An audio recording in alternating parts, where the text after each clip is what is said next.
Right. No, and make sure that they have plenty of water. And I always love to tell people about the hand test. If you put your hand on the concrete, on the driveway, on the roadway, whatever you're walking them on, if it's too hot for you, it's too hot for your little furry friends as well. It is still gorgeous outside, just very warm and muggy. This is a live look over at Bokeelia. This is the Tarpon Lodge, looking at a mix of sun and clouds. Boaters already out on the water.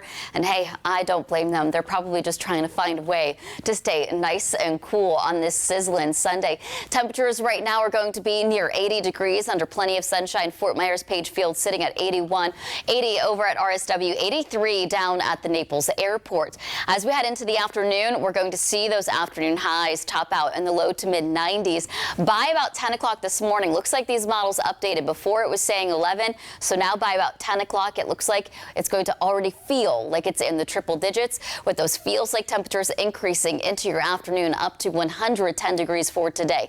That is why we do have heat advisories in effect for Glades, Hendry, and Collier counties through 7 o'clock this evening. This can be dangerous heat, so if you're doing work outside, please make sure you're taking all of the proper precautions. Now, clouds and radar showing a couple of spotty showers, but I would not depend on that rain to cool you down. Right now, we do have some moderate rainfall crossing over just south of Punta Gorda, US 41, I-75, and that is moving through our coastal communities closer to our inland areas. A couple of spotty showers were spotted near Bonita Springs, but they didn't quite hold together and cross over US 41 there. Marco Island, at least the southern part of that island, really starting to pick up on some light rainfall, but that is starting to dissipate as it pushes onshore. Overall, though, starting off pretty dry on clouds and radar, staying that way through your lunch hour, but it's after about 2 o'clock where that westerly flow is going to push scattered storms and showers through our inland areas, becoming a bit more widespread, dissipating right around 7, 8 o'clock this evening. We're looking at about a 60% chance of scattered storms and showers for today. Quiet conditions will persist overnight. We could see a couple of spotty showers first thing tomorrow morning for the Monday morning commute.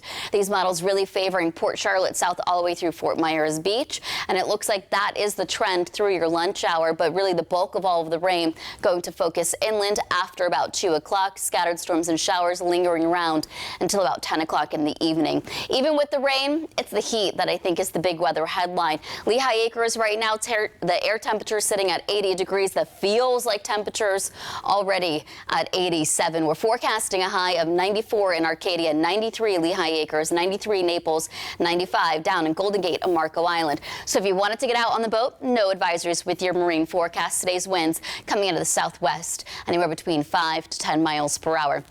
Also talking about the tropics, we are still tracking subtropical storm Dawn moving through the Atlantic, going to stay out there, dissipating by the end of the work week. There is no threat to us here in southwest Florida. That Saharan dust really keeping the tropics nice and calm for the month of July, allowing you to focus on the heat we have in the coming days. Temperatures remaining in the low to mid 90s, afternoon storms and showers each and every day. I do want to point out though, looks like Wednesday and Thursday going to be the hottest days of the work week, with a high of 95 on Wednesday, 94 on Thursday.